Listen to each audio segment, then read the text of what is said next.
Okay, hi everyone, good morning. We are learning the Maamar of Yishlach Yoshua. I think this will be the second to last class of the Maamar. So on Sunday we'll wrap it up. Even though I know it's the end of the week, I like wrapping things up at the end of the week, but that doesn't always work out that way. So in terms of where we are inside, again, I have to just do some double checking because I have two different sources here. I think that we're up to Bays actually, which is close to the end of Bays. That's all we're going to skip. That's all where we finished off yesterday. We finished before the parentheses. We're not going to read the parentheses. That's the Tzemach Tzedek's additions to, bringing different sources and elaborations on what we have been discussing until now about Levushim. These parentheses? Yeah, these ones till the end. And then you'll see at the end it says Bays, and we're going to go into the next paragraph that starts with V'ha'ara from Bays. So yesterday we spoke about the Levushim, and we discussed that Levushim are the machshava, dibur, and ma'aseh of a Jew that he facilitates for his Torah learning and for his mitzvahs, his thought, speech, and action. And that enables us to sanctify Hashem in this world, to draw Hashem down and reveal him in this world, and to unify our soul with God. It's the medium through which our soul can become one with God, because our soul has left its status of being chelek elokam imal mamash. It has the status of creation, and a creation needs something to connect it to the Creator. And that thing is what we call the Levushim. It's the Torah and mitzvahs which are connected to the soul and connected to God. We spoke about this verse that says from the Zohar that there are three things that are connected one with the other: Torah, the Jewish people, and Hashem. Right? So if we can connect to Torah, which speaks on the one hand in physical language, in this world's terms, but on the other hand is one with God, we can connect thereby with God. Okay, so now we're going to take what we've learned about Levushim and bring it over into the context of Yericho. Before we do that, the Alter Rebbe is going to discuss one more idea, which is to compare the Levushim, the clothing, to smell. Reach, as we're going to say, Yericho has the word reach in it, smell. And what's unique about smell is that it's not the essence of the thing, but it's the radiation outward and the expression of the thing, right? Sometimes we say, like, this thing has like a bad smell to it. Like the vibes, the vibrations I'm getting from it are positive or negative, right? Smell is almost like the outward extension and vibration and expression of the thing, right? And it can be very powerful. We know that aromatherapy, for example, can be incredibly powerful when you extract the smell.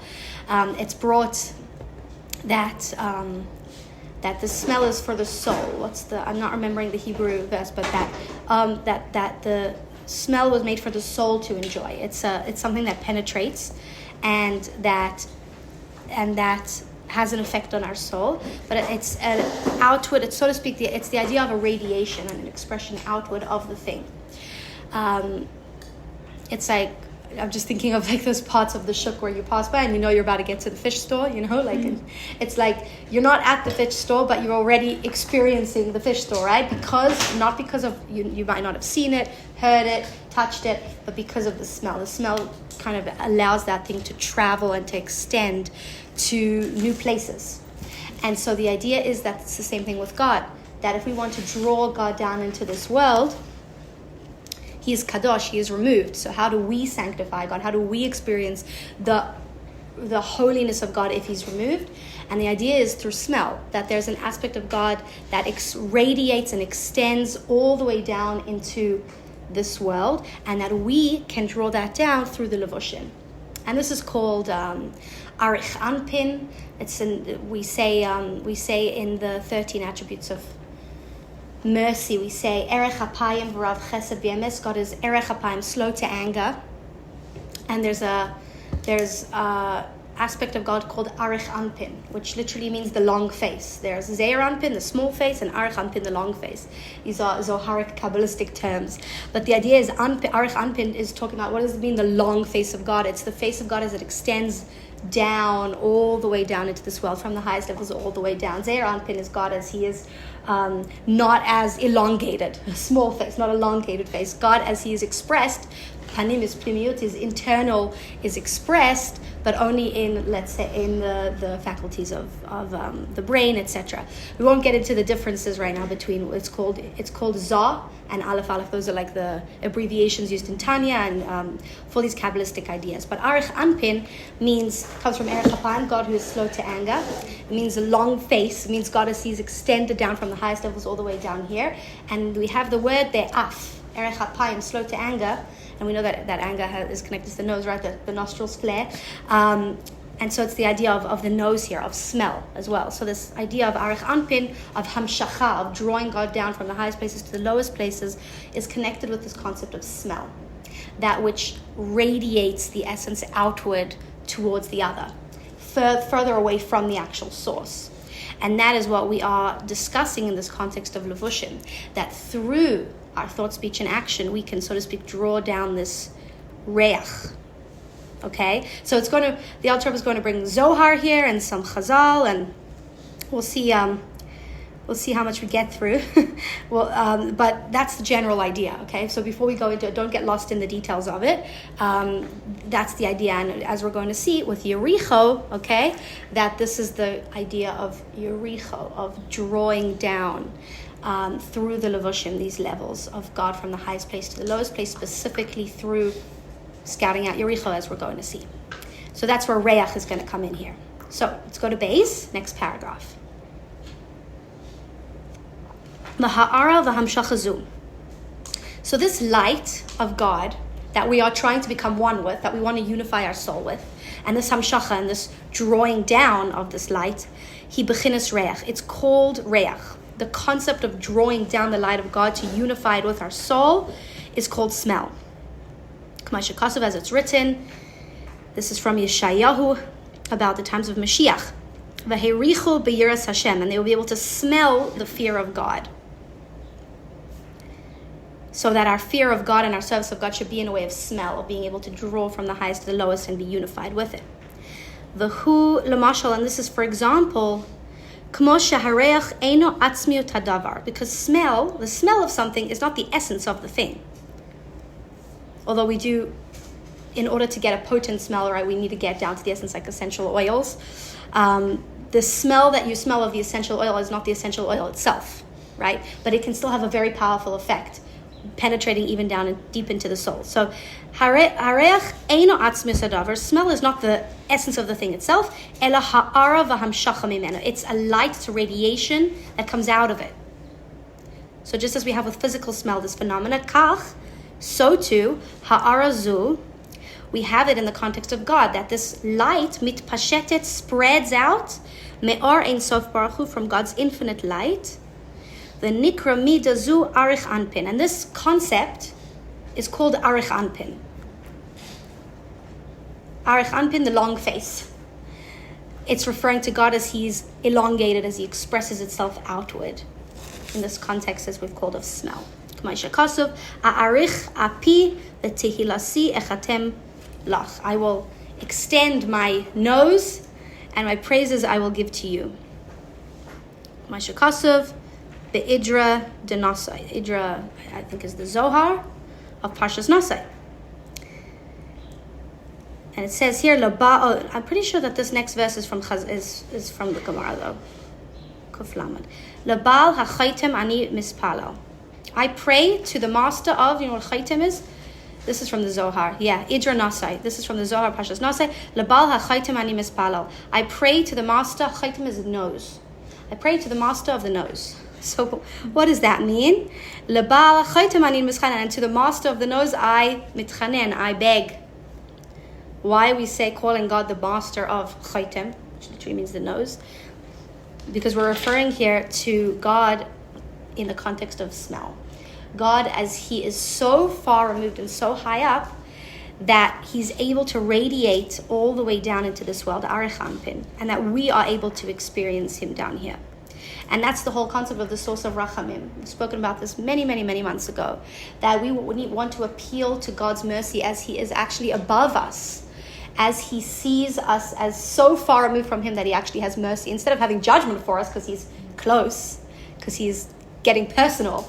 We appeal to God on this level of Arich Anpin, Erech Hapayim, God as he's slow to anger, God in his mercy as he is above, but then as he draws his mercy down into this world, as we can receive it and unite with it. So, Labala Chaitim Ani Mispala, Labala Chaitim Ani Mischanan, I pray to God as he is an expression of the nose, as he is able to radiate all the way down to this world. And that's who I'm appealing to. This is brought from the Zohar. In the context of a rabbi, this is quoted, a rabbi said this, I don't remember which rabbi, but in the context of the Zohar that says, this rabbi used to say, L'bala chotem ani mispala, l'bala chotem ani mischanan. What does this mean? Sheha'arazu, that this radiation, this light, nikra b'chinas chotem, is called the level of the nose. V'hu b'chinas reach. It's referring to this concept called smell. V'akadosh baruch hu nikra bala chotem. We're talking about God here. He is the master of smell. There's God as he's the master of smell, and then there's the smell that radiates from it. There's God as he is in his infinity, and then there's God as we draw him down into the world and connect with him and unite with him. Shehu atzmius umakar ha'ara. That's referring to God as he is the source of the radiation of the light. Hamitbasheset mimeno, which then extends outward from him. V'ha'ara zu arucha. And this is a very long extension because it has to come from God himself all the way, me'eretz, all the way to the land. Mida umitpashetet mimakom gavoa. It spreads out from a very, very lofty place, ma'od, very lofty. Dahainu ein sof baruch hu, from God's infinity, shehu bli gvul, which is infinite. L'chinas mata mata ma'od makom gavua, and it extends all the way to the lowest places, the place of limitation. Okay, so that's the end. Then we have a long brackets again with the Tzemach Tzedek bringing in sources and elaborating on this idea. So, does that make sense? Should I elaborate on it again? I know it's a bit of an interesting idea. God as he's the master of the nose and the master of smell. Okay. Again, these are all using physical terms so we can try and relate to these concepts that are absolutely not physical, right? So, there is God. God is called Baal HaChaitim, master of, okay, when I say nose, that already, okay, master of smell. Our nose is the source for smell. God is he's the master of smell, okay? That's God as he is, in his essence, in his glory, in his infinity. That is not the God that we are able to relate to in a revealed way down here, that our soul is able to openly express itself with and unify itself with. We are talking about a situation here that our soul is naked and our soul needs something to be able to connect with God, with its source. And that comes through the levushim. And the levushim are called reach, are called smell, because what they do, their function is the same function of smell. Just as smell can carry something from its essence all the way to something outside of itself and have it be reached by somebody else, so to the levushim take God, the clothing of the garments of the soul, take God as he is in his essence, unreachable, so to speak, far removed from the world, and extend him and draw him down into this world in a way that the soul can receive, can connect, and become one with it. So when we said the smell is the concept of smell is an analogy, is a mashal for this idea of us down here in this world being able to draw the highest levels of God down into this world. And the Zoharic term for that is Arich Anpin. The long face comes from the word, we have the word Af in there, Anpin, Af. We have nose, Erech Hapayim, God is slow to anger. They're all connected to each other, but we're talking about the ability that we have to draw down Arich Anpin, to draw down God from the highest places down into this world in a way called Reach, through the levushim, through the clothing. Does that make a bit more sense? We shouldn't get lost also on like the Arich Anpin, Baal HaChaitim, Erech Hapayim. Like that's not. But does the idea make sense? Yeah, but we haven't talked about how we do that yet, right? Well, what do we mean when we say levushim? We said reach, smell, the concept of drawing it down, is correlated to levushim. So we're going to elaborate on how we do that. But levushim are already making it much more tangible. Levushim literally means allowing the soul to express itself through thought, speech, and action in a way of Torah and mitzvahs.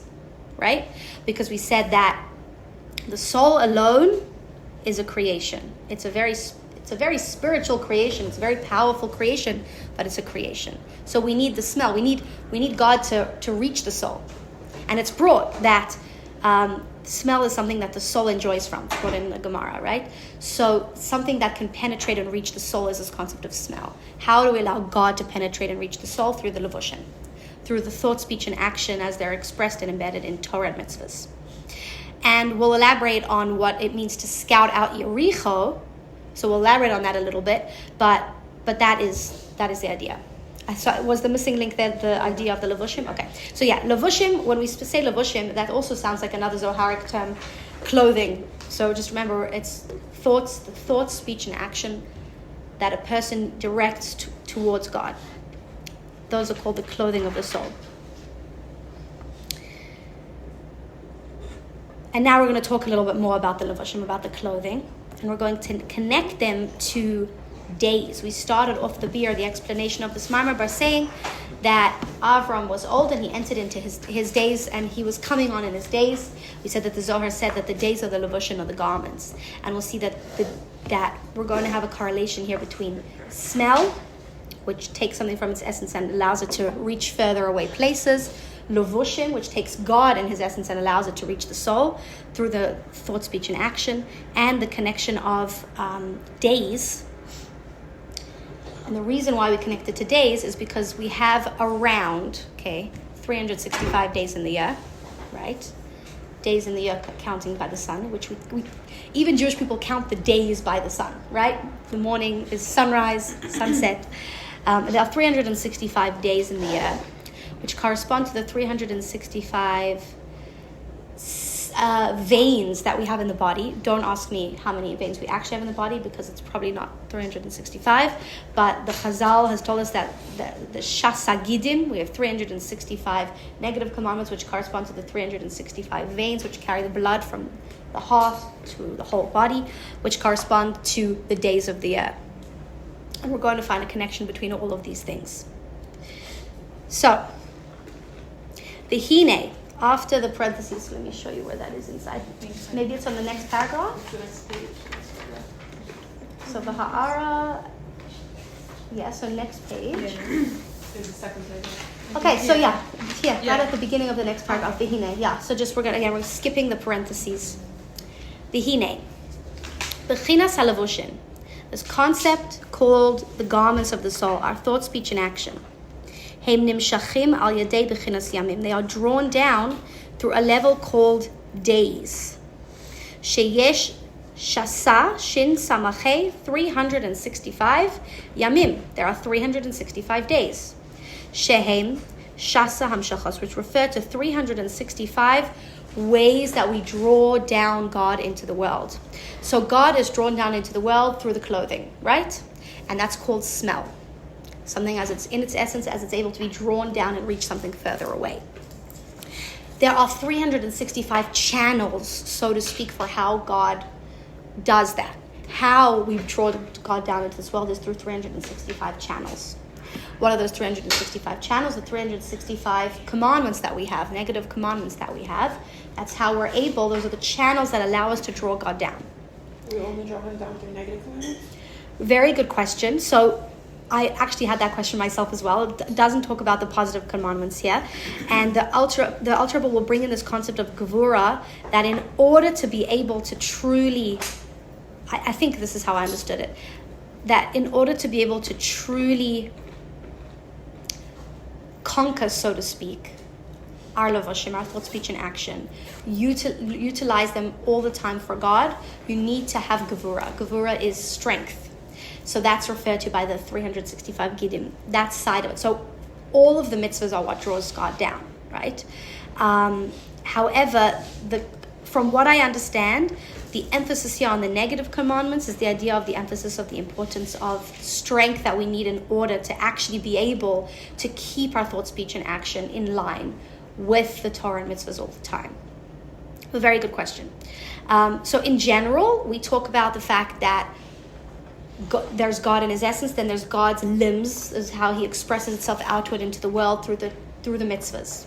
248 positive mitzvahs, 365 negative, corresponding to the 365 correspond to the veins and the sinews, the 248 correspond to the organs. So they're all referring to different parts of the body that take the soul and allow it to express itself in the world, that take God in his infinity and allow him to be expressed in the world. Here the Alter Rebbe is focusing specifically on 365, so the negative commandments, as they correspond to the days. Every single day has its channel that needs to be drawn down, that we need to draw God down into, and connecting to the 365 gidim,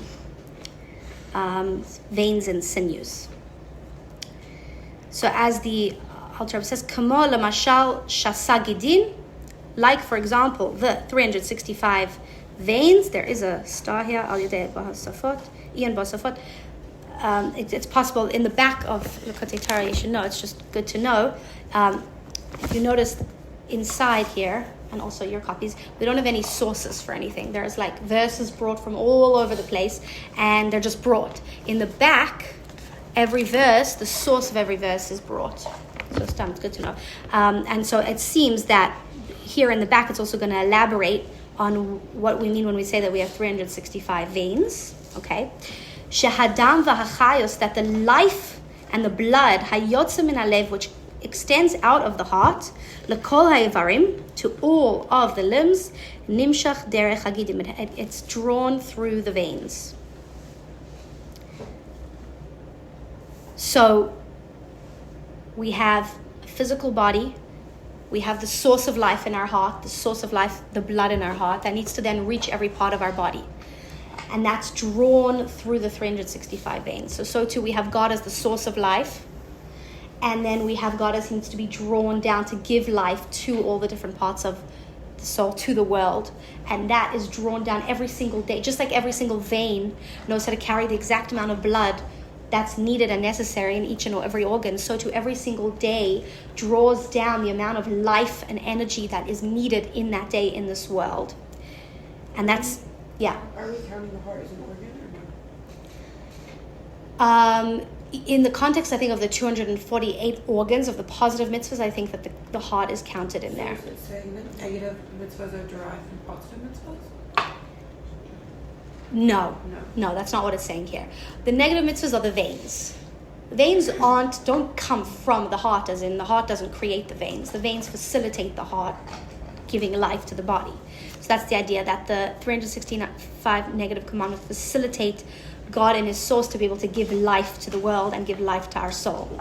And that's that channel, again, that we've been speaking about. We need that middle ground between the soul and God that can then allow God to extend himself out into this world and be revealed here. I hope, again, we're getting into lots of little ideas here at the end. The Alter brings lots of ideas. But when we talk about days as well, where the days extend, so to speak, each day has its amount that it draws God down into. Because remember we said, what does it mean that Avram entered into his days every single day? He entered into the levush of that day, that he drew down the ha'ara, the hamshacha, for his soul and for the world that was necessary on each and every single day. And that's correlated to the 365 days, 365 negative commandments, which allow us to draw these down, which correlate to the concept of smell, which correlate to the concept of the levushim, that we do that through the clothing. Yeah? A little bit? Okay, let's not get stuck on this. As long as we're understanding the context of where levushim come into this, do we understand how the thought, speech, and action of the soul allows for God to be drawn down, revealed in this world and in the person's life? Yeah. Which is, yeah? Okay, that's the most important thing. Here we're bringing different angles for that. And now the Alter Rebbe is going to say, again, we have some parentheses, which we're going to skip again, no, just a little bit here. Okay, so this concept is elaborated in a different mimer. Then, shehem bechinas gevuros. This is referring to the gevuros, to the concept of strength. Shetzarech ha'adam hisgabros. A person needs strength. Okay, again, so I think that this is Gabriel answering a little bit towards the question of why we're talking about the negative prohibitions here in this context of drawing God down, because we need strength, gaber, to overcome, la'akfia, to subjugate, to subdue, l'sitra achra, the other side, all the things that come and try and interfere with our ability to use our thought, speech, and action to unify our soul with God and draw God down into this world. We need gevura. And the Gevura is expressed in the things that we hold ourselves back from doing. The Gimel b'chinas elu, in these three aspects of thought, speech, and action, sheyu kol b'chinas elu, that all of these aspects of the soul, all of our thoughts, all our speech and our action, dahainu, which means machshavasai v'diborai v'masal, his thoughts, his speech, and his action, la'avaidas Hashem levad, that they should be for God alone. Something we haven't discussed is that we have thoughts and speech and action, which are channels to draw God down into this world. If we use those channels to draw God down into this world, we also have the ability to use our thought, speech, and action to actually not only not dress our soul up in garments to become one with God, but to cover it over with so many layers that it becomes harder and harder for it to do so. So it's almost like you can think of the thought, speech, and action as these channels between us and God, but you can fill a channel with whatever you want. You can fill a pipe with whatever you want to, right? The blood that pumps, the heart that pumps blood to the organs, those veins could, God forbid, also become full of things that are not good for the organs. The veins are the channels. The levushim, our thought, speech, and action, are the channels. But how do we fill those channels? We need gevura, we need strength to overcome the things that are trying to get into those channels and get in the way and block our relationship with God, so that our thought, speech, and action will be utilized for God specifically. So that's the idea of that we need gevuros here specifically, that we need a tremendous amount of strength in order to make sure that those channels that we have that allow us to become one with God are used correctly, so we can actually experience that oneness. And this is going to get us into the idea of what does it mean to spy out Yericho? What does it mean to send spies there? To conquer it, we know we need to conquer our thought, speech, and action. We need to, what does it mean to conquer? It doesn't mean to cut it off and to kill it. It means to redirect it, to have it under our control, right? That's what it means, to have it under our control, to be able to ensure that every thought that we have is for God, that everything we speak is for God, and everything that we do is for God. And that's what it means to conquer our thought, speech, and action. That's what it means to conquer Yericho. What does it mean to send spies to Yericho? And so the Alter was going to say, sending spies means leragel, literally to inquire, to scout out, to scour out, to find out what's going on. That's what it means. That before we can actually conquer our thought, speech, and action and allow them to become fully utilized for God, that it's completely under the control of the godly soul, we need to first spy it out, scout it out. Take a look. It's called cheshbon nefesh, right? To take a look at what's actually going on in my thoughts, what's actually going on in the way I speak, what's going on in the things that I do, and are they in line with drawing down God's infinity into this world and allowing my soul to be unified with its source, with its life, with God, and to be expressed. And what was I going to say?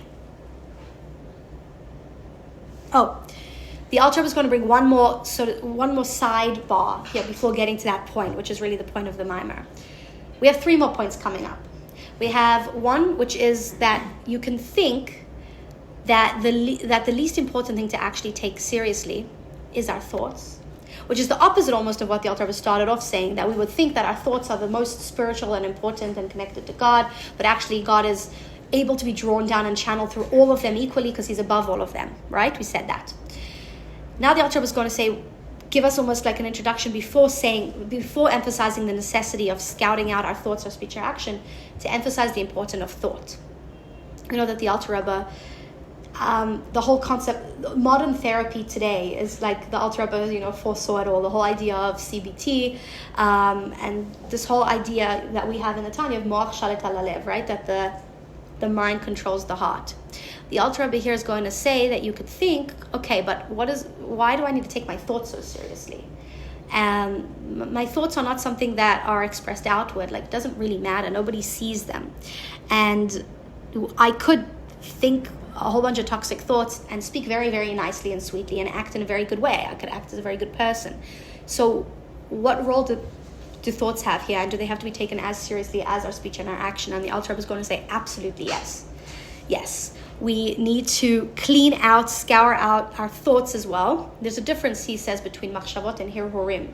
Machshavot are conscious thoughts. Hirhurim are like subconscious things that float around in our mind and pop up in impulses that everybody has, even a Beinoni who's fully in control of his thoughts has. That's another story. But when it comes to our machshava, our thoughts, our conscious thoughts, they are actually part of the channel through which our soul is able to connect with God. And so if they become what we call satum, blocked up, contaminated, there is a channel that's missing, a link that's missing between our soul and God, between us being able to connect to God.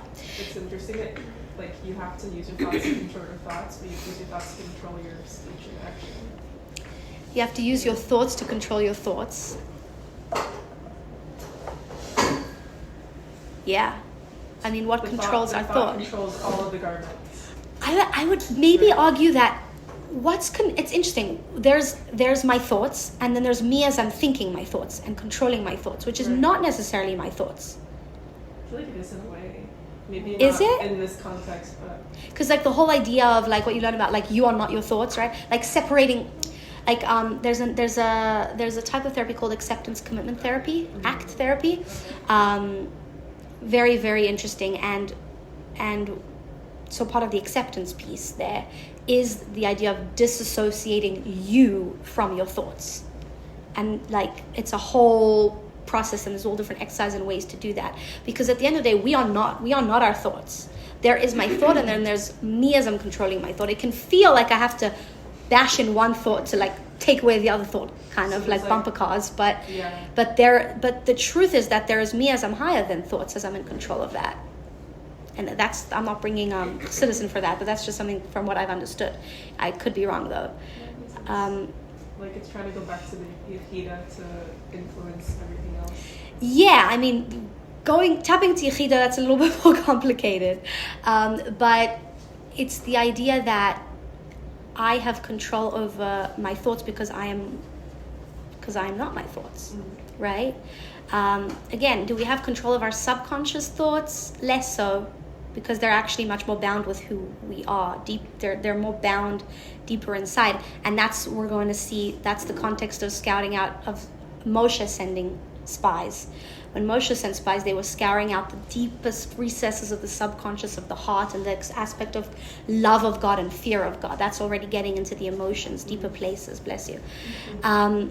We aren't being asked to do that. We're being asked to take a look, to scour out, to make a cheshbon of our thoughts, speech, and our action.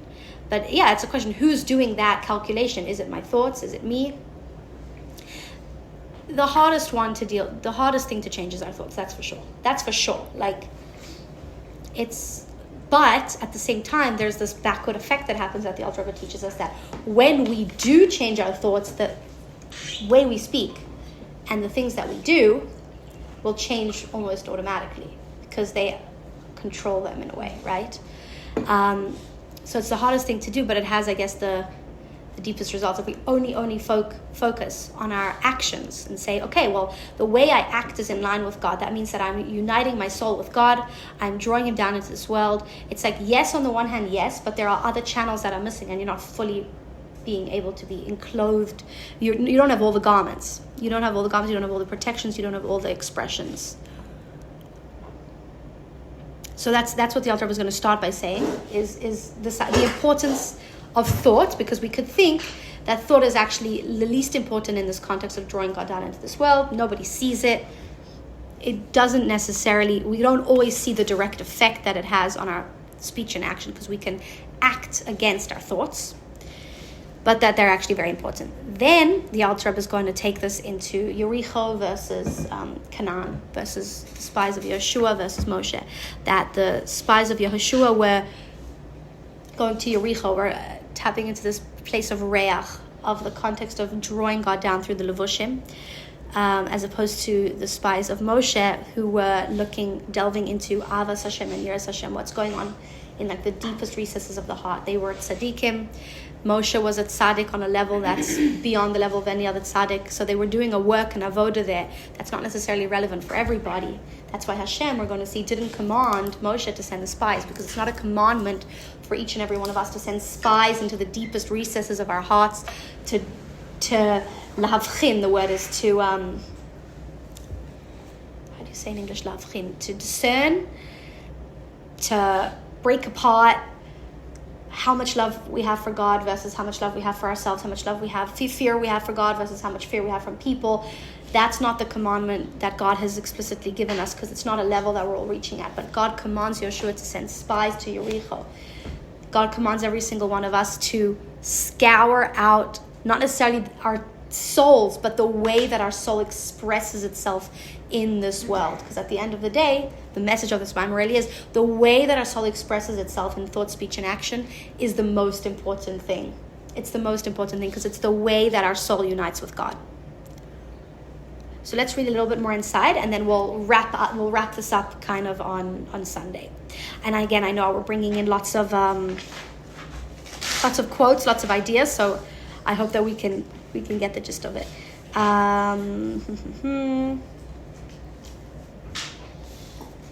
Okay, we're going to skip now. So let me just see where we're going to continue inside.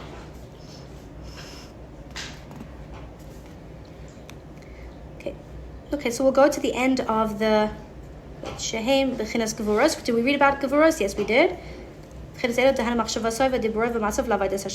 Okay, now we have some more parentheses again from the Alter Rebbe, and you'll notice again, if anyone, please God, continues inside, continues with the Alter Rebbe's teachings. We have two books. We have the Likutei Torah, we have the Torah Or.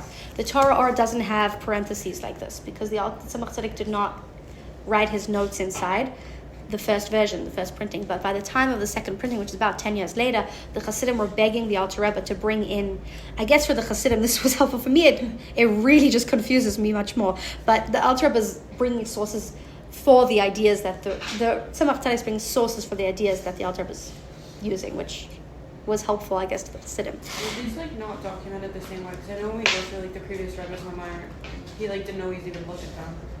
So the Alter Rebbe edited them, or so the Tzemach Tzedek, I guess you can almost call it that the Likutei Torah that Tzemach Tzedek edited. He never changed anything. He was he had a very big fundamental argument almost with his father-in-law, the Mittler Rebbe. These were also written by people who heard them. Yes. The Alter Rebbe did not write his own Maimarim. They were written by different people. And then the Tzemach Tzedek compiled them. So he went through thousands and thousands of Maimarim, decided which ones to publish. And then in the second version also added his own notes, but he never changed anything that his grandfather wrote. He was very, very, very, he didn't want to do it. He didn't want to even add his own things into it. But then he had 3 dreams in a row where the Alter Rebbe came to him in a dream and said that he should. And after the Chassidim were begging him, so he did. He was very much... the Mittler Rebbe, the Alter Rebbe's son, didn't change things that the Alter Rebbe said, but he elaborated on them a lot. The Tzemach Tzedek was very, very pedantic almost about not he was very dedicated, committed to his grandfather in a way of what he said is, we're not going to add to it, but he did add these parentheses. So we wouldn't call this Muga edited in the same way, because the Rebbe himself edited the Maimarim that we say on Muga. The Alter Rebbe didn't edit them. He spoke, and then this was published later on. So we're going to skip the parentheses, and then Klala de Milta. Let's see where that is inside.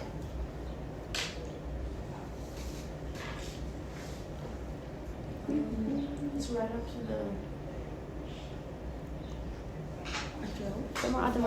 Here. After it's 6 lines down. Do you want to Here? Oh, here we go, right here, yeah. Klala de Milta shishim ha'adam machshavosai. 7 lines down. 7 lines. Right after the parentheses, okay. Okay, so Klala de Milta shishim ha'adam machshavosai lehisboinen. So, a person needs to contemplate on his thoughts. Asher b'machshavosai hakdusha. Because when he thinks holy thoughts, mamshich alav milamala, he draws down onto himself from above, bechinas levush lahanashama, a garment for the soul. And again, what's a garment for the soul? A way for the soul to unify itself with God, a channel, so to speak, an intermediary thing that he can hold on to become then one with God. V'loi shetehei kavanasei amanas lekabel pras. And his intentions to have holy thoughts should not just be so he can get rewarded rather that through this, through his thoughts becoming ones that are in line with God, he can then become one with God. This should always be his will, that he should not want to separate himself from God's unity. And he should contemplate gamken also on the fact that the opposite is the case, that his positive thoughts lead him to become one with God, but his negative thoughts lead him to the opposite places. This means that negative thoughts will become impure garments for the soul. Shouldn't make the mistake that some people make. What's that mistake? That they make light in their eyes, to think ungodly things, because they say, since this isn't leading to action, I can wander off to different places consciously. Again, we're talking consciously here, not necessarily unconsciously. So there are people who make the mistake of saying that nobody can see it. It doesn't lead to action. It's something that stays up here in my head, and therefore it has no effect. The truth is that our thoughts are one of the three garments of the soul and have a tremendous effect on the ability of the soul to unite with God. We know that our sages have said that God does not count an evil thought as if it is a deed. So the Alter is saying, we know that the Gemara says that it's not the same thing. We're not going to hold somebody who literally sat and imagined for an hour him in detail breaking Shabbos. We're not going to hold him accountable for breaking Shabbos, right? Thank God.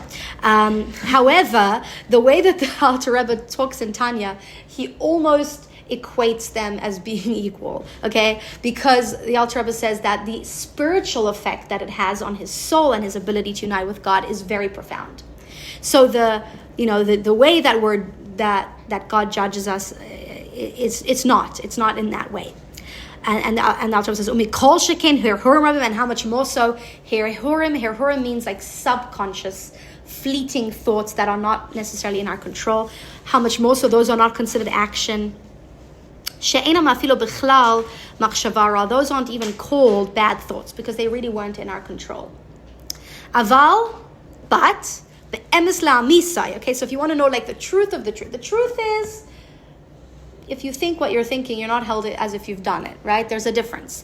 But what's the real truth? Hamachshava ba'atzma, that the thought itself, hine hilavush hatuma, becomes an impure garment, shamabisha umakifa la neshama, that surrounds and encloses the soul, miroisha v'adragla, from its head until its feet. And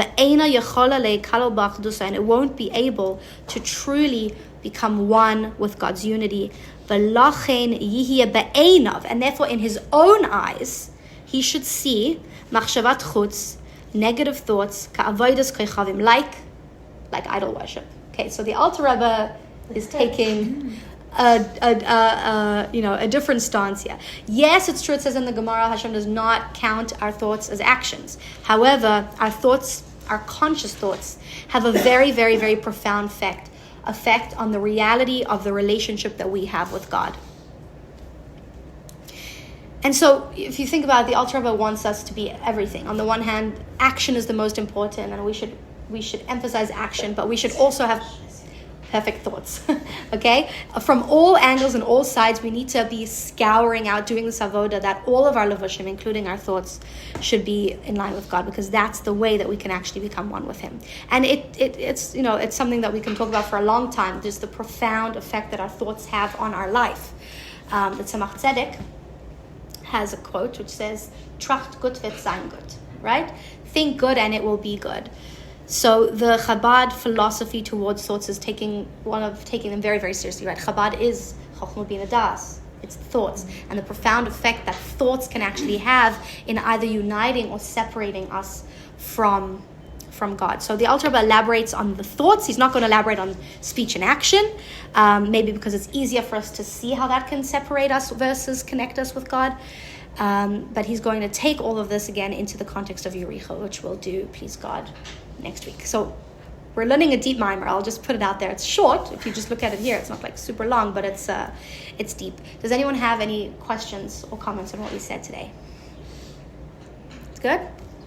Okay, great. So, have a wonderful Shabbos, and I'll see you next week. Emir Tzashem.